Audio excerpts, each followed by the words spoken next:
यह एक छोटी सी डरावनी कहानी है। भूतिया हवेली का रहस्य। गांव के बाहर एक पुरानी हवेली थी जिसे लोग भूतिया मानते थे। कई वर्षों से कोई भी वहां जाने की हिम्मत नहीं करता था। कहते थे कि वहां रात में अजीबोगरीब आवाजें आती थीं और सफेद साड़ी पहने एक औरत का साया दिखाई देता था। एक दिन गांव के 3 दोस्तों राजू, मोहन और सुरेश ने तय किया कि वे उस हवेली के रहस्य को जानकर रहेंगे। उन्होंने योजना बनाई और एक रात चुपचाप हवेली की ओर चल पड़े। हवेली के पास पहुंचकर उन्होंने देखा कि हवेली वाकई में डरावनी लग रही थी। दरवाजे पर पुरानी जंग लगी ताले लगे हुए थे।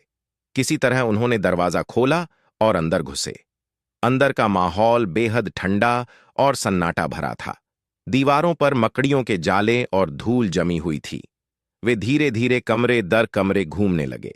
तभी अचानक एक कमरे में एक आवाज आई, कौन है वहां? तीनों दोस्त घबरा गए, पर फिर भी हिम्मत जुटाकर उस कमरे की ओर बढ़े।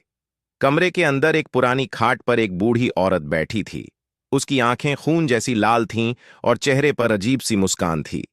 बूढ़ी औरत ने कहा, तुम लोग यहां क्यों आए हो? ये जगह तुम्हारे लिए नहीं है, जाओ यहां से। लेकिन दोस्तों ने हिम्मत नहीं हारी और पूछा, तुम कौन हो और इस हवेली में क्यों रहती हो? बूढ़ी औरत ने बताया कि वह इस हवेली की मालिकन थी और कई साल पहले उसकी यहां मौत हो गई थी। उसकी आत्मा अब भी यहां भटक रही थी क्योंकि उसकी मौत एक रहस्य थी। वह चाहती थी कि कोई उसका रहस्य सुलझाए ताकि उसकी आत्मा को शांति मिल सके। दोस्तों ने उसकी बातों पर यकीन किया और उसकी मदद करने का फैसला किया। उन्होंने गांव के पुराने दस्तावेज खोजे और पाया कि हवेली की मालिकन की मौत एक साजिश के तहत हुई थी।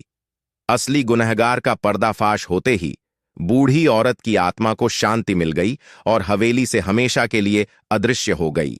इसके बाद वह हवेली फिर से सामान्य हो गई और लोग वहां बिना किसी डर के जाने लगे।